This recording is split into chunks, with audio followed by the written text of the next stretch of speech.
Amém. Amados irmãos, vamos abrir as nossas Bíblias no livro de Ruth. Ele fica depois de Juízes, depois do Pentateuco, ali, os 5 primeiros livros da Bíblia, talvez Josué, Juízes e então Ruth. E ele está localizado exatamente aí porque ele faz parte desse período dos Juízes, ok? Então ele vem logo em seguida ao período dos Juízes. E hoje eu gostaria de meditar com você. Temos meditado sobre a renovação, a restauração da família, falando sobre criação, queda e redenção, como isso tem atingido a família e como Deus deseja redimir cada família, como Deus deseja redimir as famílias por meio do amor, da graça, da cruz de Cristo Jesus. E hoje eu gostaria de meditar com você sobre o poder da unidade na família, ok? O poder da unidade na família. Então, o livro de Ruth, o capítulo 1. Eu queria que você mantivesse sua Bíblia aberta nessa, que é uma joia preciosa, ok? É um livro belíssimo. A mão de Deus está nesse livro o tempo inteiro, ok? É belíssimo esse livro de Ruth. Tem essa lição tão poderosa sobre a unidade familiar. Eu acho que a gente tem muito a aprender sobre isso, ok? Diz assim o texto sagrado: nos dias em que julgavam os juízes, houve fome na terra, e um homem de Belém de Judá saiu a habitar na terra de Moabe com sua mulher e seus 2 filhos. Este homem se chamava Elimeleque e sua mulher Noemi. Os filhos se chamavam Malom e Quilion. Efrateus de Belém de Judá vieram à terra de Moabe e ficaram ali. Morreu Elimeleque, marido de Noemi, e ficou ela com seus 2 filhos, os quais casaram com mulheres moabitas. Era o nome de uma Orfa e o nome da outra Ruth, e ficaram ali quase 10 anos.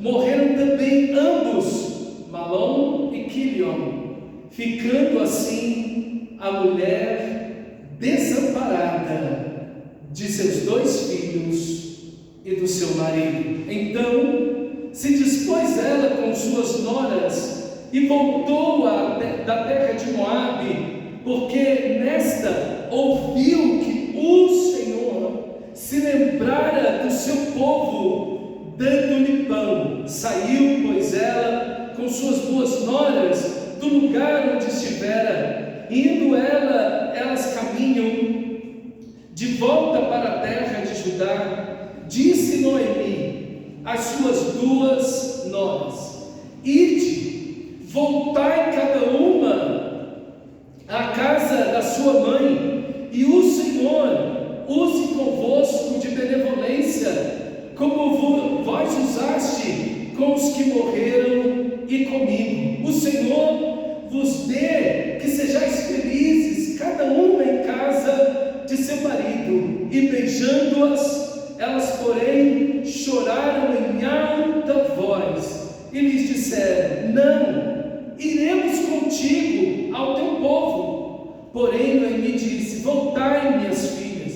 por que irias comigo? Tenho eu ainda no ventre filhos para que vos seja por marido? Tornai, filhas minhas, ide-vos embora, porque sou velha demais para ter marido. Ainda quando eu dissesse: tenho esperança, ou ainda que esta noite tivesse marido e houvesse filhos, esperá-los-ieis até que viessem a ser grandes? Abster-vos-ieis de tomardes marido? Não, filhas minhas, porque por vossa causa a mim me amargura o ter o Senhor descarregado contra mim sua mão. Então de novo choraram em alta voz. Orfa, com um beijo, se despediu de sua sogra, porém Ruth se apegou a ela. Disse Noemi: eis que a tua cunhada voltou ao seu e aos seus deuses. Também tu, volta, pois, a tua cunhada. Disse, porém, Ruth: não me inste para que te deixe, e nem me obrigues a não seguir-te, porque onde quer que fores, irei eu, e onde quer que pousares, ali pousarei eu. O teu povo é o meu povo, e o teu Deus é o meu Deus. Onde quer que morreres, morrerei eu, e ali serei sepultada. Faça-me o Senhor o que bem lhe aprover, se outra coisa que não seja morte me separe de ti.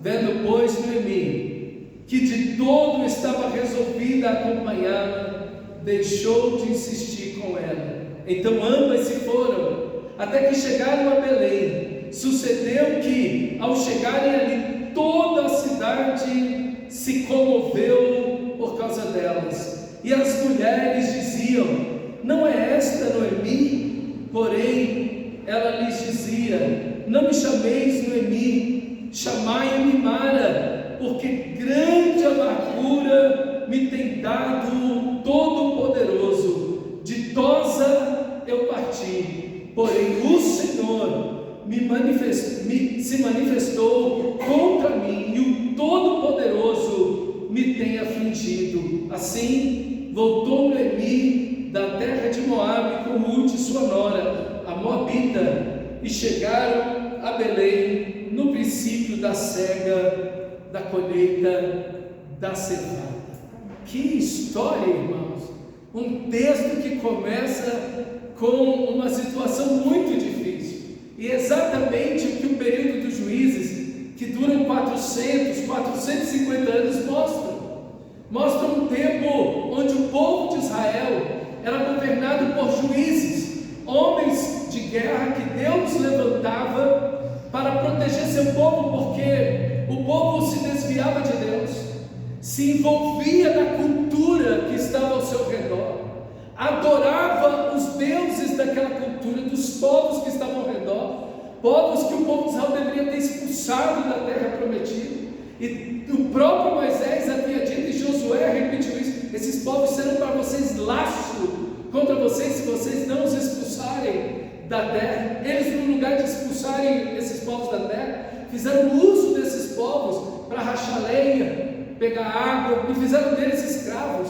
E esses mesmos povos perverteram o coração do povo de Israel e se voltaram contra Deus. Então há um ciclo de pecado no livro o tempo inteiro. O povo de Israel deixa o Senhor, vai adorar outros deuses, se a cultura, com as culturas e povos que estão ao redor, eles adoram outros deuses, vivem na injustiça, na imoralidade, enfim. E aí então o povo de Israel se enfraquece, porque Israel perde a presença de Deus. E quando o povo de Deus perde a presença dele, acaba tudo. E aí então os povos que eles eram escravos se levantam e escravizam Israel, e penalizam Israel duramente. Então Israel começa a chorar e clama a Deus. E aí Deus levanta um juiz: Gideão, Baraque, Jefté, Débora, Sansão. São juízes que de tempos em tempos tiravam a nação de Israel dessa escravidão.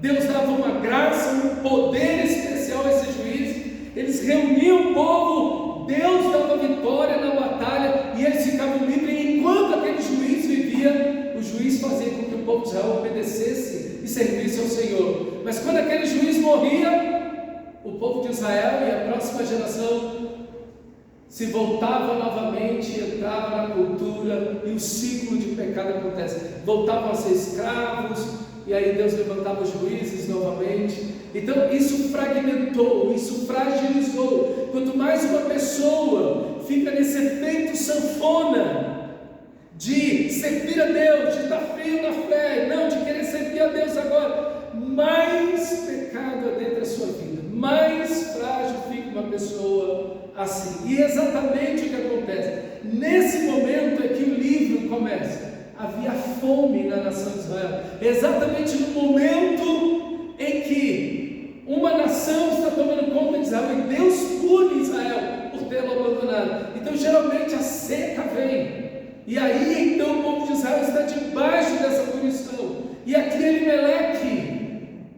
toma a decisão errada.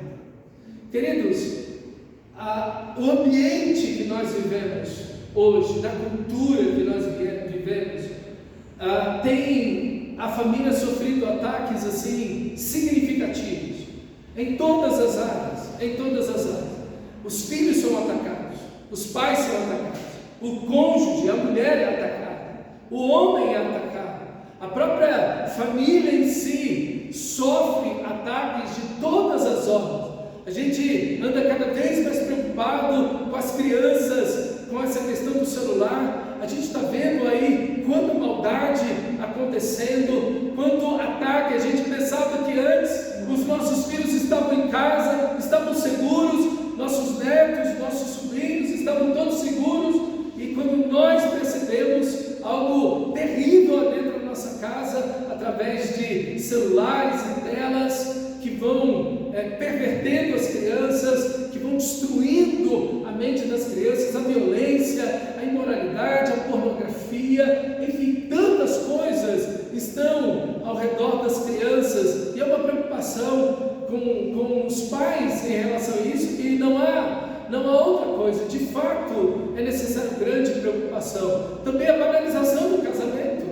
As pessoas casam e já casam na mentalidade: olha, se não der certo a gente separa. Não há uma aliança, não há a ideia maravilhosa do voto do casamento, né? Na pobreza, na riqueza, na doença, na saúde, nos altos e baixos, em toda e qualquer circunstância, nós estamos casados. Essa é uma aliança que é para sempre, porque Deus odeia o divórcio. Diz Malaquias, o último profeta do Antigo Testamento, Deus odeia o divórcio. Essa não é a vontade de Deus. Enfim, Deus fez uma aliança para ser eterna, mas infelizmente é uma banalização do casamento. Enfim, a família está sendo atacada de todos os lados e de várias maneiras, em certos aspectos como nunca aconteceu na história da humanidade. A mulher tem sido atacada, o homem tem sido atacado em sua figura, em sua persona, em seu papel a ser exercido, tanto a mulher quanto o homem. Tudo isso tem desconfigurado, isso tem abalado as estruturas da família, e inevitavelmente a unidade de uma família fica totalmente comprometida num caso como esse, como nós estamos vendo, principalmente porque vivemos num momento de grande isolamento. As pessoas estão juntas no mesmo ambiente, mas estão cada uma conectada em um dispositivo, falando com alguém ou vendo coisas de outros países ou de outras localidades. Então as pessoas podem estar juntas fisicamente no mesmo lugar, no mesmo ambiente, mas não há unidade ali, porque a unidade ela está para além do aglomeramento, da aglomeração de pessoas, de estarem simplesmente todos juntos no mesmo lugar. Unidade não é estar fisicamente juntos, ok? Está muito para além dessa ideia de estar simplesmente todo mundo no mesmo local. E a família tem vivido a epidemia da solidão, do distanciamento, o diálogo empobrecido. As pessoas já não conseguem se comunicar com tanta afetividade, não conseguem ouvir e corresponder, falar, dialogar, entender, resolver conflitos. Enfim, todos esses elementos têm quebrado essa unidade da família. E Jesus disse algo: um reino dividido, uma família dividida vai acabar. Olha, a questão da unidade era tão poderosa que se um país estiver dividido, ele vai acabar. Um país pode ter milhões e milhões de pessoas, se ele estiver dividido, ele vai acabar. Isso no macro e no micro. Pode ser uma família, 4, 6 pessoas ali, se estiver dividido, vai acabar. Então a unidade é um elemento fundamental do Novo Testamento, da Bíblia inteira, especialmente do Novo Testamento. A unidade é um ponto a ser tocado em todos os livros do Novo Testamento. Então é algo que nós precisamos de fato observar, o nível, a qualidade da unidade familiar que estamos vivendo, olhar esse texto e dizer: Senhor, nos ajude. E a primeira coisa que precisamos ver é que em momentos difíceis não podemos tomar decisões erradas. Isso vai quebrar a unidade da família. Deixa eu te fazer entender algo. Unidade diz respeito a que todos pertencemos a todos. Todos dependemos de todos. Não há a minha vida, existe a nossa vida, porque tudo que eu fizer vai afetar diretamente a todas as pessoas da minha família. Há uma pobreza tão grande sobre esse aspecto da unidade, de relacionamentos nos nossos dias, que as pessoas dizem: não, a vida é minha, eu faço o que eu quiser. Não, a vida não é sua. Tudo que você fizer e deixar de fazer vai afetar todos nós. Então, essa consciência de que nós pertencemos uns aos outros como família. Família é isso, é sermos uns dos outros, é pertencermos uns aos outros. Por isso que a igreja é comparada com o corpo. O corpo de Cristo, quando Paulo fala da unidade, ele fala do corpo. Quando Jesus fala da unidade, ele fala de uma videira com muitos ramos. Veja, todos pertencem à videira. Cada membro pertence ao corpo, ao mesmo corpo, e ninguém pode dizer: olha, eu não preciso de ti, ou desmerecer o outro, ou prescindir de algum membro. Não, todos são úteis, todos são necessários, e todos pertencem ao corpo. Então, essa consciência de que, como família, nós pertencemos a todas as pessoas que estão ali, é o primeiro passo da unidade, é o passo mais elementar, mais fundamental da unidade. E é isso que Deus fez com Adão e Eva. O casamento é isso. Ela é osso dos meus ossos e carne da minha carne. Quer dizer, ela é uma comigo. Paulo vai dizer em Corinto que o corpo do marido não pertence mais a ele, mas pertence à esposa. E o corpo da esposa não pertence a ela, mas pertence ao marido. Veja, uma igualdade aqui. Nos pertencemos uns aos outros. Então, essa consciência da unidade, irmão, se não tiver isso, você está vivendo uma aglomeração de gente. Vocês estão amontoados uns perto dos outros, mas não há de fato unidade. Não há de fato unidade. E eu quero te dizer algo: isso você precisa ensinar para a criancinha. Você precisa ensinar isso, essa consciência. Você precisa ensinar desde pequenininho. Quando as crianças têm umas coisas engraçadas, às vezes do nada, no nome de ninguém, e ela vai lá e diz assim: eu vou embora dessa casa, vou preparar minha malinha, eu vou embora. Aí você tem que chegar para a criança: você me leva junto.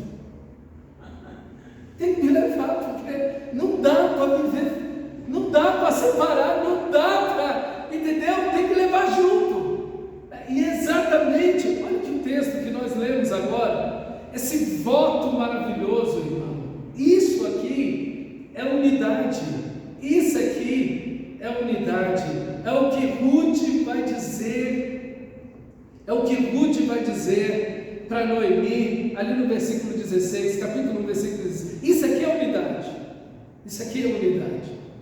É interessante porque Noemi diz para Ruth, no versículo 15: disse Noemi: eis que tua cunhada voltou ao seu povo e aos seus deuses. Também tu volta após tua cunhada, volta para os teus deuses, volta para a tua cultura, vai lá ser uma lá com o seu povo. Eu não tenho mais, eu estou velha, eu não posso ter filho. E ainda que eu engravidasse hoje, como é que vocês vão esperar 20, 30 anos esse menino crescer para casar com ele? Não faz o mínimo sentido. Vocês vão me seguir para quê? Eu não tenho mais nada para oferecer para vocês. Vocês pelo menos ainda têm uma chance, voltando para o país e para a casa do pai de vocês.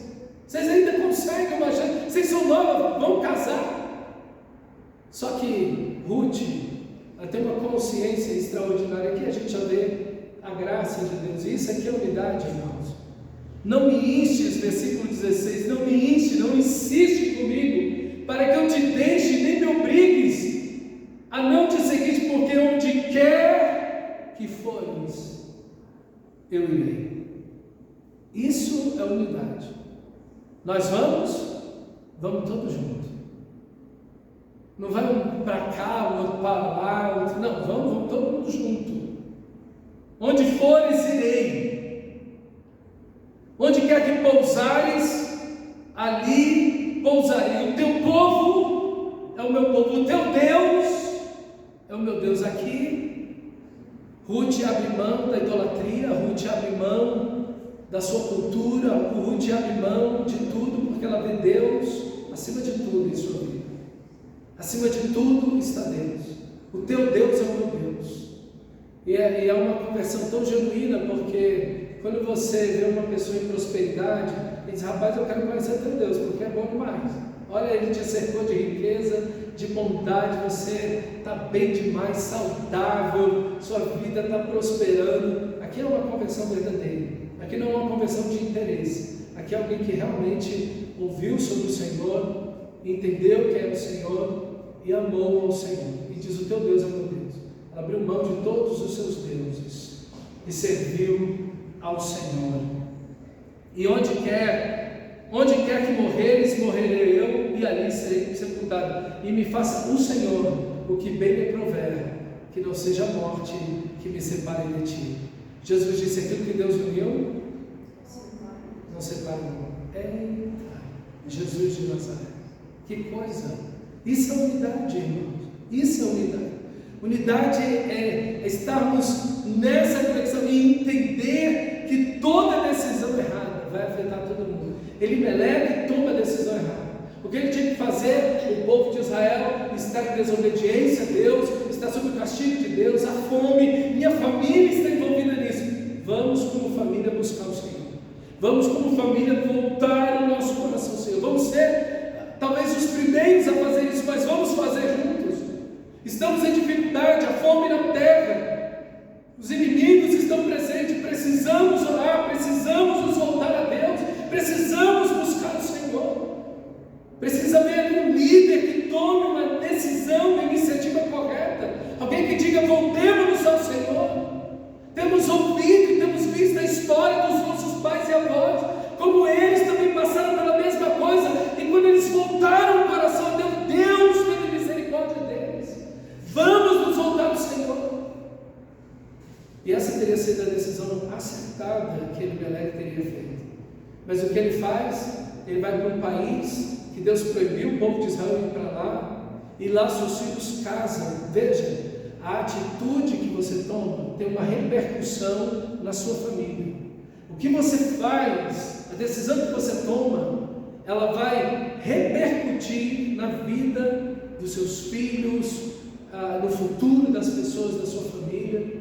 Então você precisa entender que unidade diz respeito a todos, não só a você. Não só a você. Famílias precisam aprender a estar unidas sob Deus, sobre a palavra de Deus, sobre o amor de Deus. Talvez você está lá na sua casa, está vendo uma situação difícil acontecendo, porque você não chama a sua família e não diz para ele: não está vendo o que nós estamos vivendo? Vocês não conseguem abrir os olhos e enxergar o que está passando? Porque não nos voltamos para Deus de todo o coração? Porque não nos arrependemos dos nossos pecados e nos voltamos para Deus seriamente? Precisa haver alguém que volte sua família inteira para Deus. Inteira para Deus. E você, cristão, é que deve fazer isso. Chamar sua família em oração, em amor, em compaixão, chamá-los a voltar de todo o coração para Deus. Sabe por quê? Porque esse mesmo texto mostra que Deus é gracioso. Olha o versículo 6 do capítulo 1. Então se dispôs com ela, com suas noras, e voltou da terra de Moabe, porquanto nela ouviu que o Senhor se lembrara do seu povo, dando-lhe pão. Deus maravilhoso, Deus gracioso, Deus bondoso, que perdoa o pecado. Meus irmãos, a graça de Deus é extraordinária. A graça de Deus nos dá a segunda chance. A graça de Deus nos oportuniza a mudar de história, de mudar de vida, de nascer de novo, de tomar outro caminho, outra direção em nossa vida. A graça de Deus pode estamos fadados a viver a mesma história, a viver a mesma vida, a trilhar o mesmo caminho, a seguir as mesmas atitudes e decisões. Não! Devemos buscar o Senhor, porque em Deus há graça, em Deus há misericórdia, em Deus há perdão, em Deus há restauração, em Deus há vida, em Deus há vida.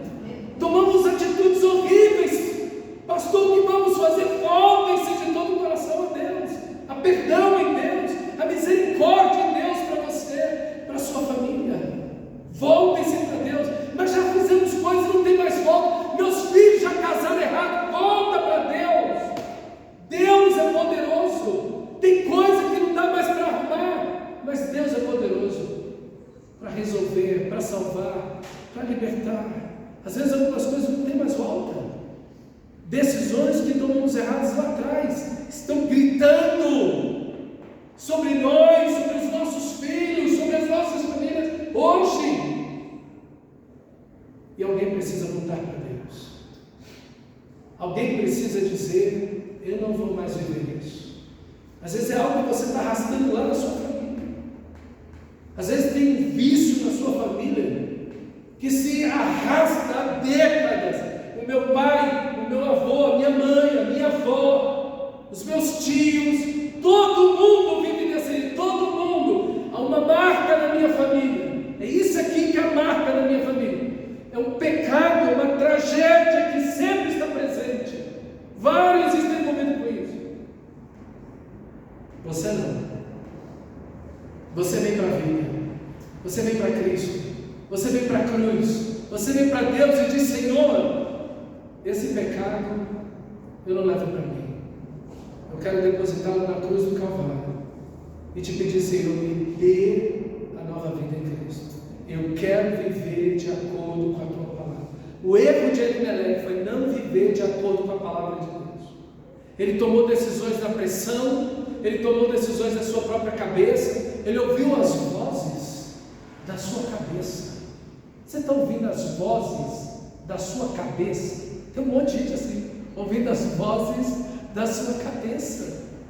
Não, eu sigo o meu coração. Olha, se o seu coração estiver em paz, pode seguir. Para onde? Aonde você abre a Bíblia e lê isso? Se o seu coração está em paz, pode ir embora, vai, segue. Onde está escrito isso na Bíblia? Em lugar nenhum. Pelo contrário, o que mais vai te enganar na vida, diz a Bíblia, é o teu coração, não é o diabo, e nem a cultura, é o seu próprio coração. Não siga o seu coração, siga as Escrituras Sagradas. E foi exatamente o que Noemi fez. Ela saiu de onde ela estava, ela voltou de onde ela estava, porque quando nós tomamos decisões erradas e precipitadas, existem consequências. E não adianta repreender o diabo. Não, a gente faz o errado e depois repreende. Não, você pode fazer o errado tanto que você quiser e repreender o tanto que você quiser, você vai colher. Não vos enganeis. De Deus não se zomba. Aquilo que o homem plantar, ele vai secar. É interessante que as Escrituras colocam Deus ao lado daquilo que você planta. Parece que Deus está pastorando a sua semeadura e pastorando a sua colheita. O que você tem que fazer? Se arrepender. Se arrepender. E Noemi entende isso. Ler a nossa história é muito importante. Ler por que estamos onde estamos, como minha família chegou onde chegou. Então, esses são princípios fundamentais para nós. Mas entender que Deus, cheio de graça e misericórdia, estende sua mão poderosa para perdoar. A unidade conta com a providência abençoada de Deus em toda essa história. Em toda essa história. A partir do capítulo 2, capítulo 1 é essa tragédia, né? Essa coisa terrível que nós lemos. Mas a partir do capítulo 2 você vai ver a mão de Deus em todos os momentos, abençoando, guardando, derramando sua provisão. É lindo quando Ruth e Noemi chegam, vão para a casa dela, está tudo quebrado, uma década, né? Já naquilo, a casa dele está bem deteriorada, e Ruth, elas precisam comer, e então Ruth vai e diz: olha, eu vou respigar. Então, mais ou menos 1 metro no perímetro de uma colheita, de uma plantação, não se colhia, a ordem de Deus. Então deixava para os pobres e miseráveis, os mendigos, e tudo aquilo que ia ficando para trás, esqueci um olho ali de trigo, ou um fachozinho aqui de cevada, você não podia voltar não. Aquilo vinham os respigadores por trás, os pobres, os mendigos, recolhendo, ok? Recolhendo. E aqui tem outro princípio bonito da unidade, é que a unidade cuida. A unidade, ela cuida uns dos outros.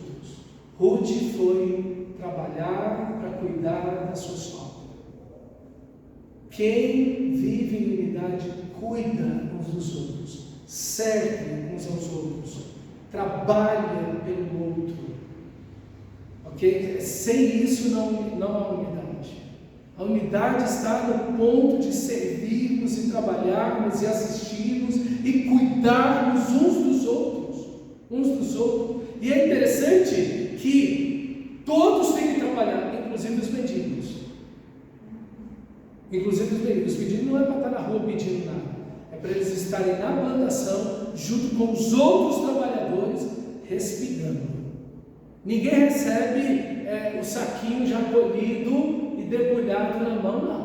Não tem Bolsa Família, não. Tem não?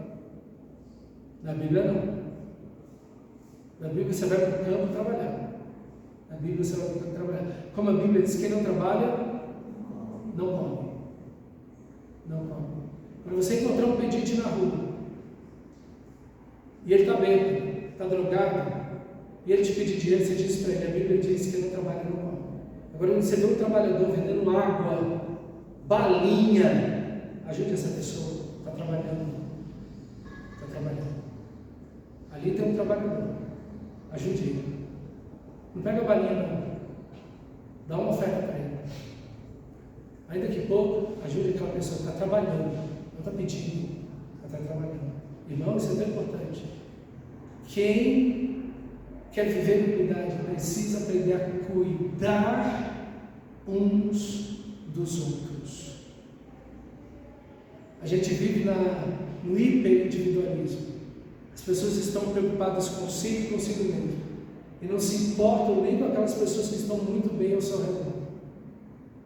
Cuidar dessas pessoas, tratar essas pessoas, apoiar essas pessoas, ajudar, servir essas pessoas. Isso é unidade. Não há unidade sem isso. Não há amor sem isso. Não há amor sem isso. Deus amou o mundo e deu o seu Filho. Jesus não veio para ser servido, mas para servir. O amor se traduz em trabalho, em serviço para com os outros. Não há unidade sem servirmos uns aos outros. Não há unidade sem trabalho. Sem trabalho onde devemos e podemos servir uns aos outros. E então vemos a atitude de Orfa. A Orfa corre para o lado mais fácil. Não, realmente eu vou voltar, não tem nada para ficar com essa senhora aqui, indo lá para uma terra, não conheço ninguém, não falo meu idioma, eu sei lá o que eu vou encontrar lá, eu vou ficar aqui na casa da minha família e tudo. Então, Orfa, ela pensa em si mesma. Noemi pensa, ou Ruth pensa em Noemi. É a grande diferença da unidade. A unidade, na unidade a gente pensa no outro e não em si mesmo. A gente olha para o outro, serve o outro, ama o outro, não busca seus próprios interesses. Isso que é o amor. O amor não busca os seus próprios interesses. O amor não se coloca em primeiro lugar. O amor coloca aquela pessoa amada em primeiro lugar. Isso é o amor de Deus. Esse é o amor bíblico. E é exatamente isso que nós vemos em Ruth. Ruth, ela coloca Noemi em primeiro lugar. Ela não sabe o que ela vai encontrar. Ela não sabe se vai ter um marido lá. Ela não sabe se vai encontrar fome ou dificuldades, se vão aceitar ela. Principalmente porque o povo de Israel tinha um preconceito muito elevado contra as nações. Então ela sabia que ia encontrar toda espécie de resistência lá. Mas ela vai, ela não está pensando nada. Quem vai cuidar dessa senhora? Quem vai ampará-la? Quem vai ajudá-la? Será que os parentes dela estão vivos? Como ela vai viver? Como ela vai se virar na vida? Ela precisa de alguém que a ame, que cuida, que sirva, que proteja, que esteja ao lado dela. Isso é unidade, irmãos. Isso é unidade. Nós precisamos disso. Nós precisamos desse elemento tão importante da unidade. Pensar no outro e não em si mesmo. A unidade também se manifesta nesse cuidado uns com os outros, como eu estava dizendo, mas na providência de Deus. Veja, Deus abençoa a unidade.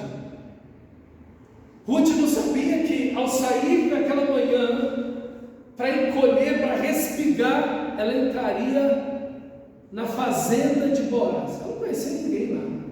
Ela entrou na fazenda, no campo de Boaz. Ela não sabia quem era. E ela está lá respingando. Boaz chega. É interessante porque ela chega no momento da colheita. Tudo é a providência de Deus. Deixa eu dizer, não existe sorte, azar, não existe coincidência, é a providência. Ok? É a providência de Deus. Elas chegam na época da colheita. Ela sai para colher e vai direto para o campo de Boaz, sem saber de nada. Boaz chega e encontra Noemi lá. Ele pergunta para o pessoal: quem é aquela moça lá que está ali? Respirando ali. Olha, ela é a nora da Ruth, que estava lá em Moab, de Noemi, que estava lá em Moab, e que voltaram para cá. E aí então ele olha e se encanta com aquela menina. Parece que é o primeiro caso de amor à primeira vista na Bíblia. Ele ficou encantado com ela. Ele olhou para ela e disse: essa morena, que coisa. E aí então falou: ninguém toca nessa menina, ninguém perturba ela, deixa ela colher, deixa os fachos cair para trás. E ali então ela não sabia, mas Boaz também já sabia, que ele era o resgatador. Ele estava na linha de sucessão para resgatá-la, porque ele era também irmão de Elimeleque, junto com o outro irmão dele. Então eles eram parentes primeiro. E aí então, veja a providência de Deus. Ela trabalha aquele dia inteiro, respira o dia inteiro e leva para casa 15 quilos de grãos. Deus abençoa a unidade. Deus abençoa ó quão bom e quão suave é que os irmãos vivam em união. Ali o Senhor ordena o quê? A sua bênção e a vida para sempre. Deus abençoa a unidade. A bênção de Deus está sobre essa atitude do servir ao outro, de amar o outro, de proteger o outro, de ajudar o outro. Ali está a bênção de Deus. Deus ama isso. Deus fica encantado com essa atitude, porque essa é a vontade de Deus, irmão. É isso que Deus deseja. Então, essa atitude tem a provisão de Deus, tem a bênção de Deus, tem a mão de Deus sobre a vida desta família. E nesse cuidado nós vamos ver que Deus providencia. E ali então ele chega, Boaz chega para Ruth e diz: olha minha filha, esse aí já é capítulo 2, versículo 8 e 9. Ele diz: olha minha filha, você vai ficar aqui, não vai para outro campo de outras pessoas, você fica aqui. Você bebe água junto com as minhas servas, você come pão junto com todo mundo. Irmão, Boaz é uma figura linda de Jesus. É assim que Jesus faz com a gente. Ele vê a gente caído, desamparado, a morte nos cerca, e Ele vem, nos acolhe, nos abraça com o seu amor, com a sua graça, com a sua misericórdia, e nos abençoa e traz salvação. Na realidade, Ele é o nosso Redentor, que é a mesma palavra aqui e a mesma ideia para resgatador. Ele nos comprou pelo seu sangue. Ele pagou com a vida dele as nossas vidas. Ele deu a vida dele por nós. Boaz, ele vai assumir o campo, Noemi, e casa com Ruth. Cristo nos acolheu no seu amor e nos resgatou pelo seu próprio sangue, dando a sua vida em nosso lugar. Ele é o nosso grande resgatador. Meu irmão, deixa eu te dizer, há salvação para a sua família, há salvação para qualquer pessoa. Busca Deus, busque o Senhor, seriamente.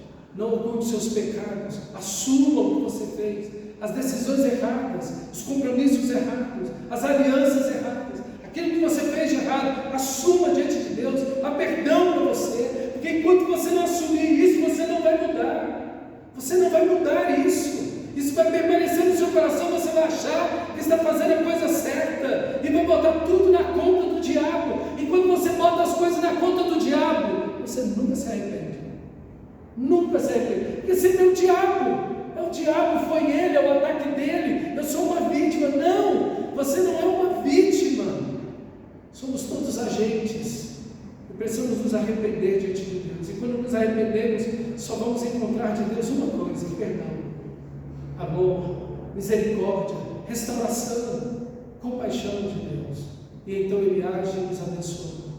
Que Deus faça isso na sua vida e na minha vida, e Ele estende as mãos e abençoa, e Deus suscita no coração de Boaz esse amor por Ruth, e Ruth também olhou aquele moreno e disse: esse moreno é muito bonito, é inteligente, é rico, olha, aglomerou tudo numa coisa só, falou: o pacote aqui é perfeito, é o homem perfeito, ok? E aí então ela volta para casa e Noemi diz: aonde você foi? Ela disse: eu fui no campo de um homem chamado Boaz. Se bendito seja Deus, glória a Deus. Olha o versículo 16, glória a Deus, que coisa maravilhosa é a que Deus está fazendo aqui. Perdão, versículo 19, Noemi disse a sua nora: bendito seja Ele do Senhor, que ainda não te tem deixado na sua benevolência, nem para com os vivos, nem para com os mortos. Aqui porque Ele vai ser fiel à palavra de Deus com aqueles que morreram, né? De fazer a redenção daquela família, dessas duas mulheres, com toda a propriedade delas. Veja, irmãos, que coisa maravilhosa, a providência de Deus, a bênção de Deus, o milagre de Deus, em tudo, cuidado, a bondade de Deus, diante de tanta tragédia, diante de uma situação tão triste, tão calamitosa. Veja aí a bondade de Deus, e Deus então honra a unidade, defende e abençoa quando nós fazemos a sua palavra, quando nós nos voltamos para a sua palavra. E aí então a história se resume ali no capítulo 3, versículo 13, quando Boaz chega para aquele homem, que é o irmão dele, e diz: olha, você tem que redimir aí, tem um campo à venda, provavelmente Noemi botou o campo dela à venda, para poder viver do lucro do campo, e ele falou: olha, tem a lei, né, que do resgatador, do remidor, você é o primeiro. Ele falou: não, eu vou redimir sim. Ele falou: então você tem que levar o campo, você tem que levar Noemi, e você tem que casar com Ruth para gerar filhos para o esposo dela. Ele disse: não, aí eu não posso não. Então ele falou: então me dá as suas sandálias, porque eu sou o próximo na linha de sucessão. E aí ele então tirou as sandálias, que era o costume da época, deu na mão de Boaz. Tinham 10 homens ali, juízes do local, e vocês são testemunhas que agora eu sou o remidor, e eu vou remir tanto a Noemi quanto a Ruth e Elcana. E então ele casa com Ruth, e aí você vê que Deus é maravilhoso. Ele arranja um casamento, ele bota os sentimentos, a paixão no coração. Deus faz tudo, a mão de Deus está em tudo. E essa família que viveria talvez na mendicância, essas mulheres que talvez viveriam numa situação ainda mais trágica, que era a prostituição, que era o que restava para muitas mulheres, principalmente uma mulher estrangeira em Israel, em outro país. Olha, quando as pessoas se colocam sob a obediência da palavra de Deus, em unidade, trabalho duro, unidade. Ruth servindo, abençoando, cuidando de Noemi, entregando sua vida ao próprio Deus, vivendo em unidade, obediência às Escrituras, a bênção de Deus veio. Ninguém precisou fazer campanha, oração de 7 dias, ungir ninguém com óleo, fazer corrente. Isso tudo é bobagem. Isso tudo é bobagem. A Bíblia não manda você fazer nada disso. A Bíblia manda você obedecer dia e noite essa palavra, para você andar de noite nos princípios dessa palavra. É isso que traz a bênção do Senhor. A bênção de Deus vai seguir você quando você viver em obediência a essa palavra, aos princípios dessa palavra. Você não precisa fazer campanha nenhuma, como se Deus tivesse um coração duro e você está insistindo com Deus para amolecer o coração de Deus. Que bobagem! Ensinaram tudo errado para você. Não, querido. Você tem um Deus de amor, um Pai de toda graça, que quando você se arrepende, se volta para Ele, confessa seus pecados e vive na obediência da palavra dEle, Ele estende a sua mão sobre você, estende a sua bênção sobre você, derrama a sua graça sobre a sua vida, e assim termina a vida e a história aqui de Ruth, Noemi e Boaz. Capítulo 3, versículo 13. Assim tomou Boaz a Ruth e ela passou a ser a sua mulher. Coabitou com ela e o Senhor lhe concedeu que concedesse. É interessante porque ela veio de Moab sem filho e já tinha anos vivendo com o seu marido lá antes dele morrer. E agora Deus deu um filho para ela. Provavelmente Ruth era estéril, mas Deus abriu o ventre daquela mulher e abençoou a vida dela. E lhe concedeu que concedesse e teve um filho. Então as mulheres disseram a Noemi: seja o Senhor bendito. Várias vezes Deus é bendito nesse livro. Várias vezes Deus é glorificado. Várias vezes Deus é exaltado. Veja, não há sorte, veja, não há coincidência, é a mão de Deus, é a providência de Deus, abençoando, guardando, provendo, protegendo a vida dessas mulheres. Seja o Senhor bendito, que não deixou hoje de te dar um neto que será o teu resgatador. Não apenas Boaz foi teu resgatador, mas esse menino vai cuidar de você até quando você for velhinha. Ele vai cuidar de você, ele vai amar você. Você vai estar com ele vai ser um xodó para você. Que coisa, irmão, bonita esse texto. Que será o teu resgatador, e seja afanado em Israel o nome deste. Ele será restaurador da tua vida e consolador da tua velhice, pois tua nora que te ama. Isso é unidade. Isso é unidade. Tua nora que te ama. E isso é fantástico, irmãos. Amar no meio da necessidade, no meio das dificuldades, no meio da doença, no meio das dores, da riqueza. A unidade ela é sempre provada nos extremos. Quando tem muito dinheiro, a unidade é provada. Geralmente as famílias se dividem na partilha dos bens. As famílias se racham, se dividem quando os bens são divididos. Eu vi isso acontecer. Eu vi isso acontecer. Mas também quando há extrema pobreza, a necessidade, a doença, as famílias acabam se dividindo. A unidade é provada nos extremos.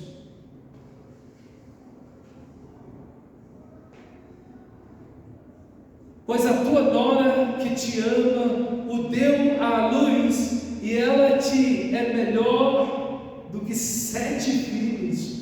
Noemi tomou um menino e o pôs no regaço, nos braços, e entrou a cuidar dele. Eita, vó, Jesus Cristo, hein? Comida aqui até a tampa para esse filho. As vizinhas lhe deram nome, dizendo: a Noemi nasceu um filho, e lhe chamaram Obed. Este é o pai de Jessé, que é pai do rei Davi. Por isso essa história está aqui.